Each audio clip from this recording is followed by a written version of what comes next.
నిత్యం ట్రాఫిక్‌తో రద్దీగా ఉండే నేనున్నటువంటి ప్రాంతం ఏదైతే ఉందో ఇది కర్కట రోడ్ అంటారు. విజయవాడ ప్రకాశం బ్యారేజ్ నుంచి కొంచెం ముందుకొచ్చిన తర్వాత కర్కట రోడ్. అమరావతి ప్రాంతంలోకి ఎవరన్నా ఏ వెహికల్ వెళ్ళాలన్నా, ఏ వాహనం వెళ్ళాలన్నా నేనున్నటువంటి ఈ ప్రాంతంలో నుండి ఈ కర్కట రోడ్ నుంచి వెళ్ళాలి.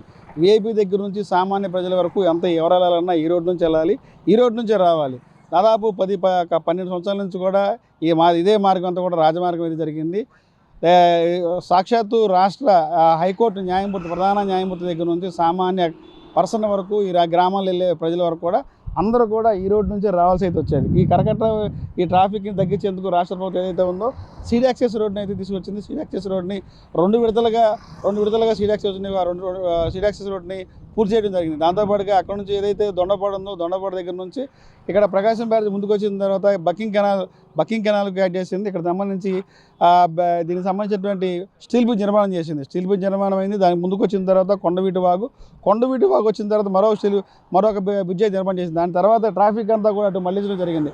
ఆగస్టు 13వ తారీఖు నుంచి రాష్ట్ర ప్రభుత్వం ఇటు వచ్చే ట్రాఫిక్ అంతా కూడా ఆ రోడ్డు కూడా మళ్లించడంతో ఈ రోడ్డు అంతా కూడా చాలా రద్దీ అయితే తగ్గిందని చెప్పాలి. గతంలో ఈ ప్రాంతం అంతా కూడా పోలీసులు పహారా అయితే ఉండేది. వచ్చే ట్రాఫిక్లు కానీ ఇబ్బంది కడకోకుండా ఇక్కడ ఏదైతే ఉందో ఉదయం 8:30 దగ్గర నుంచి ట్రాఫిక్ అయితే మొదలవుతుంది. రాజధాని సచివాలయంకి వచ్చేటువంటి ఉద్యోగులు కానీ, హైకోర్టు న్యాయమూర్తులు కానీ, న్యాయవాదులు కానీ అంతా కూడా రద్దీగా అయితే ఉన్న పరిస్థితి. ఇప్పుడైతే చూసుకోవచ్చు, వాహనాలు మామూలుగా టైం చూసుకుంటే చాలా రద్దీగా అయితే పరిస్థితి ఉండేది. కానీ ఇప్పుడు కనీసం పావు గంటకు ఒక వెహికల్ వచ్చే పరిస్థితి అయితే ఉంది ఈ వాహనాలు చూసుకుంటే. గతంలో చూస్తే నిమిషానికి కూడా వాహనాలు చాలా రద్దీగా ఉండేది. వాహనాలు వెళ్ళాలన్నా రావాలన్నా ఇబ్బంది అయితే పడే పరిస్థితి అయితే ఉండేది. దాంతోపాటుగా వీఐపీలు వచ్చేటప్పుడు ట్రాఫిక్ మళ్లించడం, ట్రాఫిక్ కొంత ఆపడం అయితే జరిగేది. ఈ కాలక్రమే ఇలాంటి ట్రాఫిక్ ఉండకూడదనే ఉద్దేశంతో, ట్రాఫిక్ని తగ్గించేందుకు ఉద్దేశంతో ఈ రోజున రాష్ట్ర ప్రభుత్వం జరిగింది. ఒకసారి విజువల్లో చూపించే ప్రయత్నం అయితే చేస్తాను. ఏదైతే ఉందో ఇక్కడ ఈ వంతెనకి సంబంధించి ఏదైతే ఉందో గతంలో ఇక్కడ నుంచి ట్రాఫిక్ రావాలన్నా వెళ్ళాలన్నా కొంచెం ఇబ్బందికరంగా అయితే ఉండేది. ఇక్కడ పోలీస్ అధికారులు అయితే ఉండేవాళ్ళు. ఇటు సైడ్ పోలీస్ అధికారులు అయితే ఉండేవాళ్ళు, అటు సైడ్ పోలీస్ అధికారులు అయితే ఉండేవాళ్ళు. ఎవరైతే ఉన్నారో పై నుంచి వచ్చే వీఐపీలు కానీ, రాష్ట్ర హైకోర్టు న్యాయమూర్తులు కానీ, ప్రధాన న్యాయమూర్తులు వచ్చినప్పుడు ఇక్కడ ట్రాఫిక్ ఆపే పరిస్థితి అయితే ఉండేది. ప్రతి వెహికల్ కూడా బయట నుంచి ఎదురుగా వెహికల్ వస్తే ఇక్కడ పక్కన పోలీసు అధికారులు ఆ వెహికల్ని పక్కన ఆపే పరిస్థితి ఉండేది. అటు నుంచి వచ్చేటువంటి వెహికల్ కూడా ఆపే పరిస్థితి ఉండేది. ఎప్పుడు నిత్యం ఏదైతే ఉందో ఈ యొక్క వంతెనకి సంబంధించి అటు సైడ్ పోలీసు అధికారులు ఉండేవాళ్ళు, ఇటు సైడ్ కూడా పోలీసు అధికారులు ఉండేవాళ్ళు.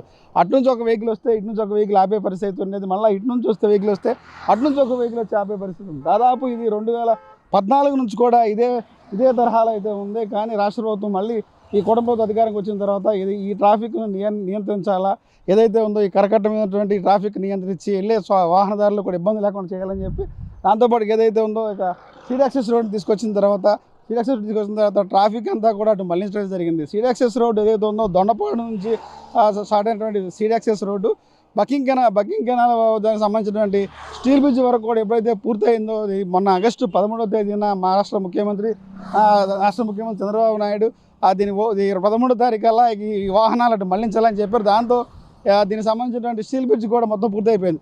ఒకసారి మా కెమెరామెన్ చంటి చూపించే ప్రయత్నం చేస్తాడు. వచ్చే ట్రాఫిక్ అంతా కూడా విజయవాడ నుంచి వచ్చే ట్రాఫిక్ కానీ, అటు మంగళగిరి వైపు వచ్చే ట్రాఫిక్ అంతా కూడా ఆ విజువల్లో చూసేటువంటి స్టీల్ బ్రిడ్జ్ మీద నుంచి వస్తుంది. అటు గుంటూరు నుంచి వచ్చే వాహనాలు కానీ, ఇటు విజయవాడ నుంచి వచ్చే వాహనాలు కూడా రెండు సెంటర్ పాయింట్గా ఏలూరు బకింగ్ కెనాల్కి సంబంధించినటువంటి కెనాల్ మీద ఏదైతే స్టీల్ బ్రిడ్జ్ నిర్మాణం చేశారో ఆ నిర్మాణం స్టీల్ బ్రిడ్జ్ దానిపైనుంచి వచ్చేసి ఇట్లా స్ట్రైట్గా వచ్చిన తర్వాత ఏదైతే ఉందో కొండవీటి వాగు ఎత్తిపోతల ఉన్నటువంటి పథకం ఉందో అక్కడి నుంచి కొంచెం ముందుకు వస్తే ఇంకా రోడ్ ఇంకా స్ట్రైట్ ఒకే రూటు, ఎక్కడ కూడా మారే పరిస్థితి అయితే లేదు, వంపులు తిరిగే పరిస్థితి అయితే లేదు. డైరెక్ట్ మొత్తం ఒకే రోడ్డు. ట్రాఫిక్ కూడా ఇటు వచ్చే వాహనాలన్నీ కూడా అటువైపు మళ్లించడంతో ఈ రోడ్డు అంతా కూడా ఖాళీ అయిపోయింది. ఆ రోడ్డు బాగా బిజీ అయిందని చెప్పాలి. దీనికి సంబంధించి ఏదైతే ఉందో పోలీసు అధికారులకి గతంలో ఈ రోడ్లో డ్యూటీ చేయాలన్నా కొంత ఇబ్బంది అయితే పరిస్థితి ఉండేది. ఎంత ఎండైనా వానైనా వచ్చే ట్రాఫిక్ నియంత్రించడానికి వాహనదారులకు ఎలాంటి ఇబ్బంది లేకుండా అయితే చేసే ప్రయత్నం అయితే చేసేవాళ్ళు. కానీ ఈ రోజున అటువంటి పరిస్థితి లేకుండా ఈ రోడ్డు గతంలో ఉన్నటువంటి పరిస్థితి చూస్తే ఈ రోడ్డు అంతా ఫుల్ బాగా ట్రాఫిక్ రద్దీగా అయితే ఉండేది. ఇప్పుడు ఈ కరకట్ట ఓన్లీ హైకోర్టు సంబంధించిన న్యాయమూర్తి ఎవరైతే ఉన్నారో న్యాయమూర్తులకి, దానితో పాటుగా ప్రధాన న్యాయమూర్తికి మాత్రమే వీఐపీలు మాత్రం ఈ రోడ్డు అయితే వస్తున్నారు. మిగతా వెహికల్స్ కానీ, హైకోర్టు న్యాయవాదులు కానీ, మిగతా పర్సన్స్ కానీ అమరావతిలోకి వచ్చేవాళ్ళు ప్రతి ఒక్కళ్ళు కూడా అదే స్టీల్ బ్రిడ్జ్ నుంచి సీడ్ యాక్సెస్ రోడ్ ఉపయోగిస్తున్నారు. దీంతో ఈ రోడ్డు కూడా వాడడం అయితే తగ్గింది. పోలీసు అధికారులు కూడా పడినటువంటి ప్రయాసం ఇప్పటివరకు అయితే చాలా ఇబ్బంది పడుతూ ట్రాఫిక్ నియంత్రించి ఎవరికి ఎలాంటి ఇబ్బంది లేకుండా ఈ రోడ్డు మీద ట్రాఫిక్ అయితే చేశారు. ఇది ఇక్కడ పరిస్థితి. కెమెరామ్యాన్ చంటితో రాజ్ కమల్, S4 మీడియా, కరకట్ నుంచి.